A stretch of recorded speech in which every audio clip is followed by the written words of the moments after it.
from the capital, Islamabad. Thanks for joining us live on Al Jazeera. Sir, I mean, we saw, and you may have heard in that report, that there are many Pakistanis affected by the floods of last year that are willing to help themselves.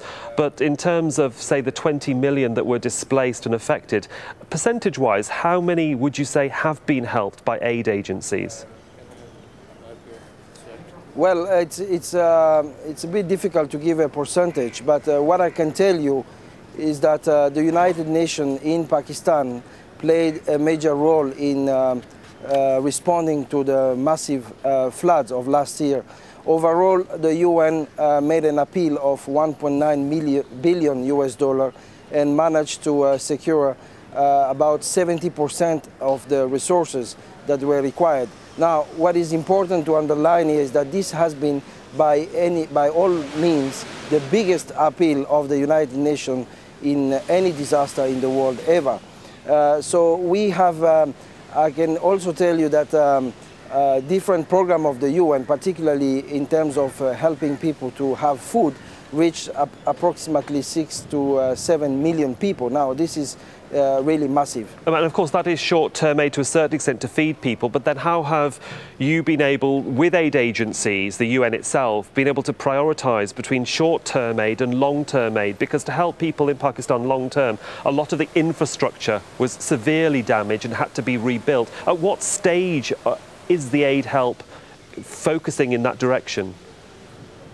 Yes, two things to be underlined here. One is that, of course, like an agency like UNDP, we are the lead agency on early recovery, and we have our own program, which is for approximately 120 million US, and we've been helping thousands of people in affected districts. However, what is important to say is that we have been working very much hand in hand with the government of Pakistan and with the provincial governments to support the communities in doing cash for work, in reconstructing some of the houses. UNDP, for example, is reconstructing houses for approximately 4,000 people.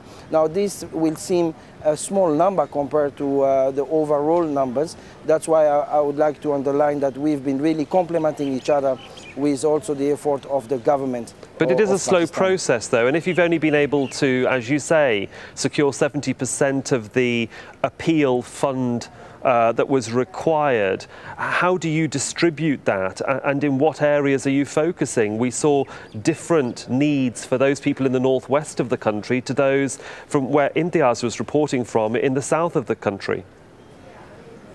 Yes, that's right. I mean, from the beginning of this crisis, the UNDP and other UN agencies, we have focused on supporting people in 39 most affected districts. And these districts were defined together with the National Disaster Management Authority of Pakistan. So, and again, across all the regions, the 4 main regions that were affected. So, and the other important message that I would like to pass across is that in this case, in the case of the floods, I think we were able to start what we call early recovery, meaning not only helping people to save life, but we were able to help people restoring their livelihood, restoring their infrastructure, and that started at the early stage of the crisis as soon as the water started receding. Indeed. Jean-Luc, having been there and reported at the time, I know it's an immense task that you and your colleagues there in the NGOs have. Thank you very much for joining us from Islamabad.